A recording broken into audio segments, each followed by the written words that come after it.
যে মেয়েটা একটা সময় হাবাগোবা ছিল সে কিন্তু বিয়ের পর অনেক বেশি চালাক হয়ে যায়। কি কারণে জানেন? একমাত্র শ্বশুর বাড়ি কিছু লোকজন আছে তাদের কারণেই কিন্তু সেই বাড়ির বউটা অনেক বেশি চালাক হয়ে যায়। আসসালামু আলাইকুম, সবাই কেমন আছেন? আলহামদুলিল্লাহ, আল্লাহর রহমতে আমরা অনেকটা ভালো আছি। নতুন একটা ভিডিও নিয়ে আপনাদের মাঝে চলে আসলাম। কিছু মেয়ে আছে বিয়ের আগে থেকে চালাক, আর বেশিরভাগ মেয়েরা কিন্তু বিয়ের পরেই চালাক হয়। এত তাড়াতাড়ি কিন্তু সে চালাক হয় না। শ্বশুর বাড়ির মানুষদের কমপক্ষে বছর 6 মাস দেখতে দেখতে তারপরে কিন্তু সেই মেয়েটা অনেক বেশি চালাক হয়ে যায়। যে একটা সময় হাবাগোবা ছিল সেও কিন্তু অনেক বেশি চালাক হয়ে যায়। সবাই তখন বলে যে হাবাগোবা একটা মেয়ে দেখে আনলাম, কিন্তু এত বেশি চালাক কি কারণে হলো সেটা কিন্তু পরিবারের মানুষ একটাবার চিন্তা ভাবনা করে না যে আমাদের জন্য সে অনেক বেশি চালাক হয়ে গিয়েছে। বেশিরভাগ শ্বশুর বাড়িতে কিছু মানুষ তারা অনেক বেশি চালাকি করে বাড়ির বউটার সাথে। তো বাড়ির বউ আর কি করবে, সেও আস্তে আস্তে অনেক বেশি চালাক হয়ে যায়। যে মেয়েটা বিয়ের আগে থেকে চালাক সে কিন্তু আর ডাবল চালাক হয়ে যায়। বাড়ির বউটার সাথে যে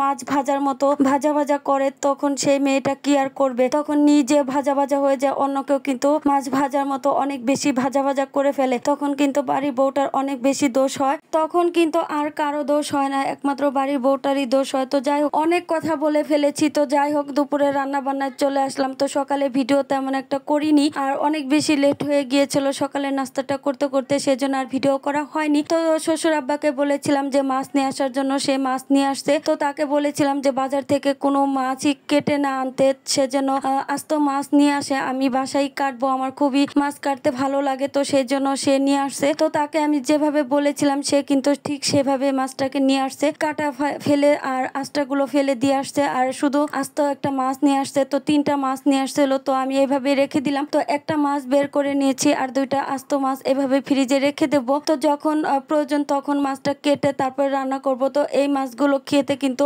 অনেক বেশি ভালো লাগে, মাছগুলো অনেক বেশি টাটকা ছিল। তো অনেকে তেলাপিয়া মাছটা পছন্দ করে না, কিন্তু আমার কাছে বেশ ভালোই লাগে, আর আমাদের পরিবারের সবাই কিন্তু তেলাপিয়া মাছ অনেক বেশি পছন্দ করে। তো ভেবেছিলাম ঝিঙে দিয়ে তেলাপিয়া মাছ রান্না করব, তারপরে দেখলাম ঝিঙেগুলো নষ্ট হয়ে গিয়েছে। কি আর করার, কিছুই তো করার নেই। তারপরে আমি কিন্তু আলু দিয়ে ভুনা করে নিলাম, আর তেলাপিয়া মাছ আলু দিয়ে ভুনা করলে খেতে কিন্তু বেশ ভালোই লাগে। তো এর সাথে আমি পটল ভেজেছিলাম, গতকালের কিছু তরকারি ছিল, তো সেই কারণে আর কোনো কিছুই রান্না করিনি। যেহেতু 3জন মানুষ, তো এত কিছু রান্না করলে কে খাবে, আর এত কিছু রান্না করতেও ইচ্ছে করছিল না। তো যাই হোক, দুপুরের পর আর তেমন একটা কোনো ভিডিও করা হয়নি, আর করতে ইচ্ছে করছিল না। তো সন্ধ্যার সময় আমার আব্বাজানের আবদারে কিন্তু চিপস ভেজে দিচ্ছি। সে আবদার করেছিল যে সে চিপস খাবে, তো চিপস গুলো বের করে নিলাম। আর চিপসের কালার গুলো এত বেশি সুন্দর লাগছিল ক্যামেরাতে দেখতে, আমার কাছে অনেক বেশি ভালো লাগছিল। আপনাদের কাছে কেমন লাগছে অবশ্যই কিন্তু কমেন্ট করে জানাবেন। তো এই ধরনের চিপস খেতে কিন্তু অনেক বেশি ভালো লাগে, ছোট বড় সবার কিন্তু অনেক বেশি পছন্দ।